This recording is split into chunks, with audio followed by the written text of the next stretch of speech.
Vocalist Sully Erna from Godsmack has chimed in on some of the band's upcoming plans and the fact that they will no longer be making any new albums. A little bit of a sad news report from Godsmack fans. However, I do think that we always have to be a little suspicious, a little bit hesitant when we hear that bands are going to no longer be touring, no longer be making albums. Who knows? Godsmack has stated that they are going to actually be focusing more on singles because that is where the musical internet culture is going. And I will say that Sully Erna and everybody in the Godsmack camp are wise for doing that. However, I do believe as a music listener, as somebody who appreciates the long format album, I still think there's a place for it. Whereas the actual singles, when a band releases a single, it has the potential to have much of a larger impact than requiring the fans and the audience to commit to an entire album. However, I do think with only singles or exclusively singles only, something is lost in the artistic project, in the artistic package, and sort of the creative aesthetic experience of what it is to sort of appreciate a band. We just had the release of Nightwish's recent album, Yesterwine. We will be doing an analysis/review of that, and I think that's one of their strongest records to date. However, sometimes the newer metal bands or rock bands, for example, maybe Guns N' Roses or Aerosmith perhaps, or even Metallica, some of those big names in music. Sully Erna actually touches upon this subject. Do we really care about artists' new albums? You know, sure, there might be one or two good songs from it, but when fans come to see a show, they are, expecting to hear Ride the Lightning. They're expecting to hear Dream On, and they're expecting to hear Welcome to the Jungle. So Sully Erna actually chimed in. We're going to sort of analyze and discuss some of the things that he mentioned in this article. So Sully Erna states the following: no, there'll be no more new Godsmack. I mean, you can never predict the future, but the decision that was made was that we're going to go out now and start honoring the catalog of music that we created over the last 30 years and just kind of enjoy the greatest hits moment. When asked about focusing on singles versus albums, Erna said, I mean, it sounds like the smart thing to do these days. Nobody's really buying full albums anymore, and they make playlists of their favorite songs. So it just seems appropriate for this day and age. But again, that's another argument for us to kind of dip out while we're still in the world that we enjoyed growing up in, which was doing full-length albums and having artwork and lyrics and give the fans a whole experience through that body of work that you can create. Now, Erna also explored the concept of the live concert experience and sort of the predicament that Godsmack finds himself in with performing new material versus being more dedicated to their older songs, their older albums that their fans remember. He states the following: it's just reality, and when I go to see my favorite bands like Aerosmith or Metallica or whoever, do I really want to hear their new album? Probably not. I want to hear Dream On, Same Old Song and Dance, and Walk This Way. And if I leave there and they're not playing those songs, I'm going to be pretty mad.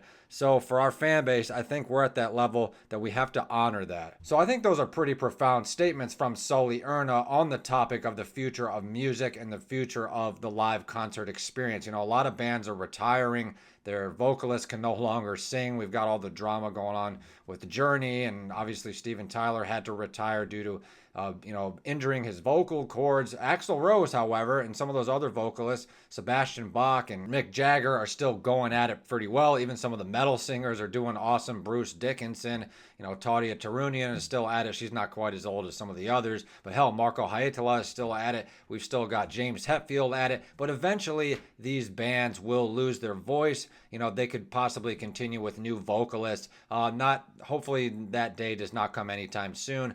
But I think over the next 5 to 10 years, definitely within my lifetime, within the majority of my viewers' lifetime, we will see sort of the end stage, if you will, of the classic rock bands, the classic metal bands, and either a new generation will come in to replace them, perhaps, or a new genre of music, a new style of music will sort of come out of all that. Now, there's also some other bands in between that generation. For example, Godsmack and Korn and Linkin Park, they've had a new resurgence with their new vocalist. So there is a future for, I would say, the idea of live metal and metal albums and rock shows are not over. However, I cannot really picture a new generation of rock music. I can picture a new generation of heavy metal, because heavy metal is a little bit different. It's a little more niche. There's more, it's not solely dependent or reliant on sort of the mainstream hunger for, or the mainstream support, mainstream record labels. Metal bands have much more wiggle room, if you will, to sort of make it, or get their music out there, go out on tour. Having said that, releasing singles, it's not going to be the same cash cow that it has been for bands, obviously selling physical products like albums and vinyls.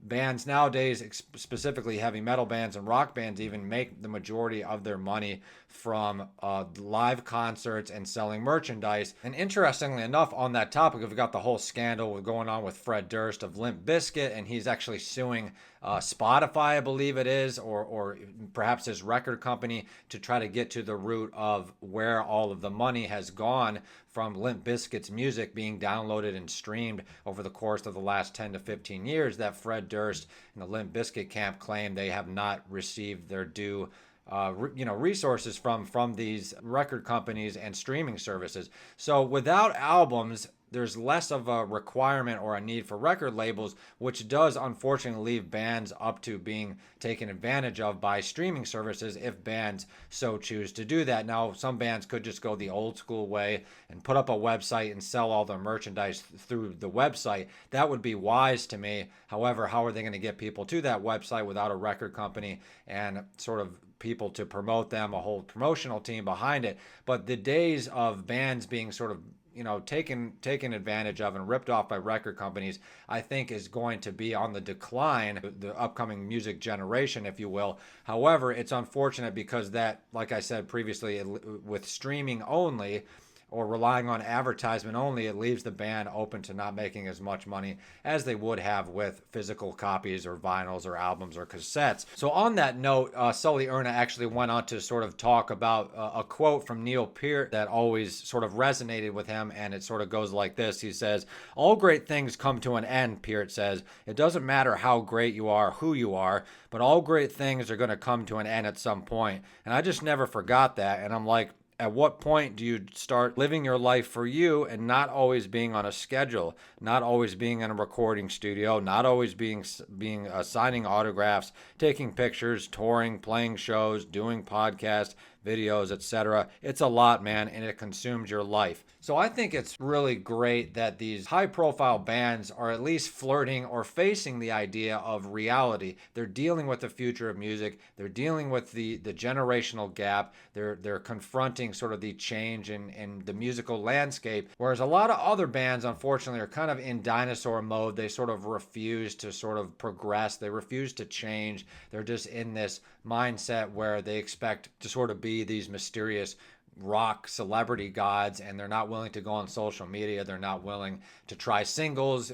They're not willing to put themselves out there in a way that's going to capture the attention of the future music generations, the up and coming music generations. And obviously we don't know what music is going to become 5 to 10 years from now. There may come a day where rock music, if it's not already, is completely out of style. Obviously, we don't have to really dig too far into that. Obviously, unless you're talking about somebody like Greta Van Fleet, which is sort of debatable. They're not really a traditional true rock band. They obviously were supported and sort of put together by the industry, if you will. So industry plants, I don't want to necessarily call them that. I'm not saying they're not talented, but sort of like the old school way of a bunch of guys from nowhere, or a bunch of guys just sort of getting together that aren't affiliated with people in the industry, or sort of in becoming successful in a rock band, or sort of coming to an end. And I think that transfers over, even unfortunately, to the metal genre, where it's going to be very few far in between where we ever see bands like Nightwish or Cannibal Corpse or Metallica or Iron Maiden or Megadeth, these huge household metal band names. That's going to sort of go the way of the dinosaur as well. Having said that, if they can sort of get the attention of some of the bigger bands that are fading out, or that will be fading out within the next 10 to 15 years, they can maybe sort of attach themselves to those bands and tour with those bands, and those bands can give these younger generations of bands a little bit more of a head start, if you will. But I can't imagine just starting a band from scratch nowadays and just starting and just attempting to make it. It would be very, very difficult. Having said that, you could do it. Where there's a will, there's a way. There's still a music scene. There is still music fans. There are still people, in addition to that, that will buy albums. I still like to buy albums once in a while. But this whole thing with Sully Erna talking about Godsmack sort of focusing more on singles versus full-length albums sort of got me thinking, because I did have a car accident over the summer, and I used to love to listen to my CD player in that old car. But when I got my new car, it doesn't have a CD player, but what it does have, obviously, is updated technology to connect our little black mirrors to our cars, and we can use Bluetooth and streaming. I can listen to 10 times the amount of music in my car on my phone than I used to when I was listening to albums. I would have to bring a whole stack of CDs in the car to sort of enjoy music, which I don't mind. I really wish my new car had a CD player and streaming, because there's really nothing like listening to a CD, a whole CD, really absorbing the artist's vision, listening to all the songs, listening to the story, and experiencing the story in the musical journey that's sort of being told. And I think that will be lost when bands such as Godsmack decide to sort of just make singles. However, I think it's a little bit easier for the fans to not feel so bombarded that they have to commit to an entire album. They don't have to go out and buy it necessarily. But something is lost in the process of not having that physical copy, not having that album sort of experience. But let me know what you guys think about sort of these statements from Sully Erna regarding Godsmack. Let me know if anybody out there still likes to buy albums. Do you still go to concerts? I know NC Ferrum is touring with Corpi Kalani, I think it is. That should be an awesome tour. They're not really coming anywhere too near me. They're coming to Maryland, actually, which is pretty decent. It's like a 4-hour drive. Maybe we should go see NC Ferrum. That would give us some awesome content, to sort of discuss. And yeah, thank you so much for watching. We'll see you all in the next one. And hopefully you guys are still buying albums and listening to all your favorite bands.